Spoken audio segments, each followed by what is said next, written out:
This is Hollywood. Matías Bombal with Fox Searchlight Pictures brings us the new movie from singular Italian director Paolo Sorrentino, Youth. His earlier films were well received, like 2011's This Must Be the Place and the visually stunning The Great Beauty, or La Gran Bellezza, from 2013. This movie tells the story of two friends from different sides of the arts enjoying a rest in an Alpen hotel and spa in Switzerland. Each of them are advanced in years and quite different in temperament. The two principals are played marvelously by Michael Caine and Harvey Keitel. Caine plays British composer Fred Ballinger.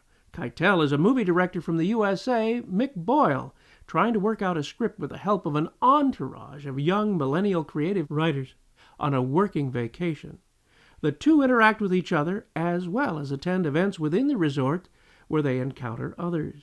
You get the feeling that you too are a guest in this wonderful European spa, eavesdropping on other guests as you follow the movement of the camera down the hotel corridors. Just what Ballinger was doing when he heard a familiar note on a violin.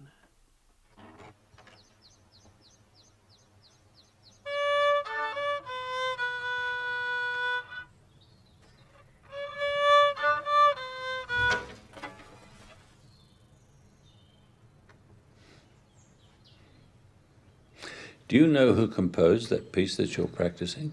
No. Who? Me. I don't believe you. What's it called? Simple Song Number 3. And what's the composer's name? Fred Ballinger. And you? What's your name? Fred Ballinger. You can check at the front desk. I'm staying here. Incredible. Yeah, it's incredible. My teacher makes me play it. He says it's a perfect piece to start with. Yeah, but he's right. It's very simple. It's not only simple, Oh, really? it's also really beautiful. Yes, it is beautiful. I composed it while I still loved.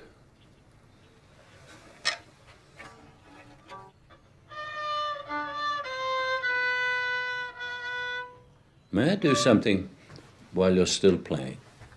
Keep playing.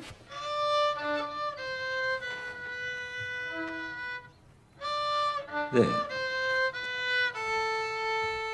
This movie is graceful and elegant. It's in no hurry to tell its story, set in a timeless location where civility, for the most part, seems to remain. The wealthy, the famous, or continental set check in or come and go, surrounding the two principal characters by adding layers of richness to the most beautiful cinematography in a movie in recent memory.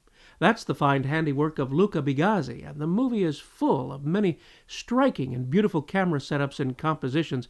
Each one could be a painting in a museum. As lovely as they are, they do not take away from the essential elements of what the moment and the story are about.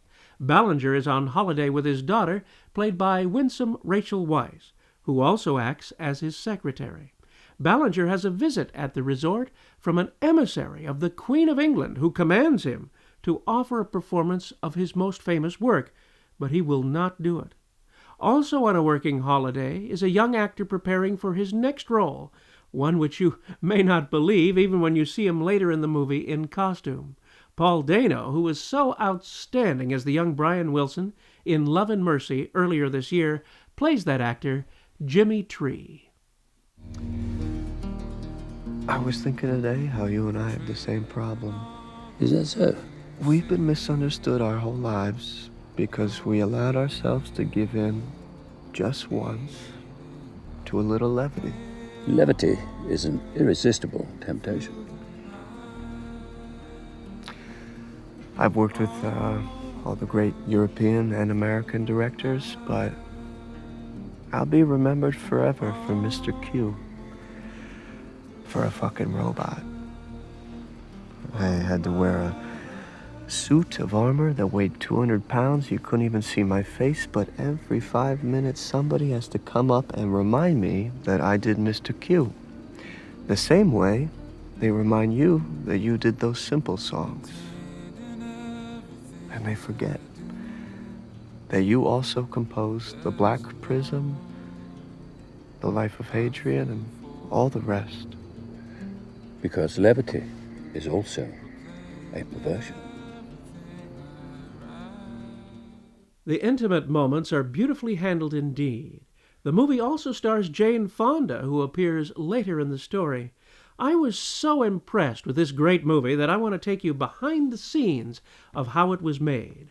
By special arrangement with Fox Searchlight Pictures, we give you a more expanded look at this remarkable production. Action! Paolo always starts from characters, before the stories. He arrives telling me, have an idea, and he has a lot of ideas. There is no strategy in choosing subjects, in choosing stories, in choosing actors, or choosing English or Italian speaking movies. He always seemed to be in a different stratosphere than anybody. I was actually stunned that he'd ever heard of me, let alone write a movie for me. He's so unjudgmental. All people are fascinating to him. So in this hotel, there are all sorts of different people, and he gives each of those people the same amount of love and respect. I think maestro is a good word to use for Paolo, because he's so much in control of his material. He puts this all together like a sculptor, you know, using bits and pieces and molding the kind of characters and scene that he wants. Ma sia la musica che il cinema sono aspetti della vita che conosco abbastanza bene. I processi creativi e come nascono e come si esauriscono col passare degli anni sono dei temi che mi interessano molto. How do I do that? Or this, if you want also this. Proprio in quest'idea di che cos'è il futuro mi interessava vedere anche quale potesse essere il mio futuro, come mi relazionerò rispetto al cinema. Quando gli anni passano, quando gli entusiasmi si vanno affievolendo, gli entusiasmi, la forza fisica, quella mentale, e vedere che provare a capire un po' che cosa succede. I came upon a title today. Life's Last Day. What do you think? That's good. Good. Good night. This is a story about a long friendship between these two guys. And there is something I can say about our friendship in this story. Gosh, you guys have got a strange friendship. It's a good friendship. And in a good friendship, you only tell each other the good things. We all draw upon our experiences, our imagination, what we witness. That's it. I'd like to touch you. The great thing about him is that you cannot tell which direction he's coming from. Action. When he does come, you understand the direction, but you can't tell which direction he's going to be. Michael. So he's surprising, but not mystical. You know exactly what everything was all about. You just didn't know where it was coming from. But look at me now. Everyone has to be free to do the film they want to do. Sometime in the summer. What will you do next, Fred? When we're What am I supposed to do? lying in the breeze. I'll go home. The usual routine. Not me. I don't do routine.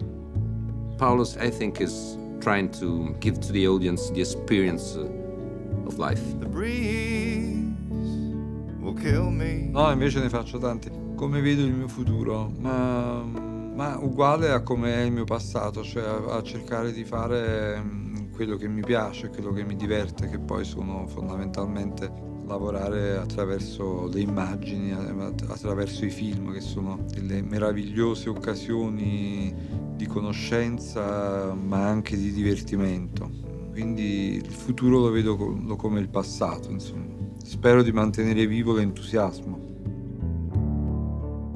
This man is a genius, a cinematic genius. I was profoundly moved by this movie, which dares to be intelligent at an age where movies shoot to the lowest common denominator. This movie does the opposite, aiming for the highest possibilities of the human spirit. In the international setting, we do not so much as notice the differences as we see that we are all universally human, after all.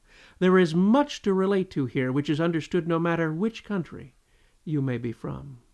I'll go as far to say that this is the best new picture of 2015 that I've seen of all of the movies that I have reviewed this year. It is without parallel in excellence on all levels. Keitel is fantastic. Michael Caine, extraordinary. This is not to be missed. Instead, it must be savored. I can't wait to see what Mr. Sorrentino may do next. The Motion Picture Association of America has given this an R rating. This is your pal, Matías Bombal, bidding you a fond farewell.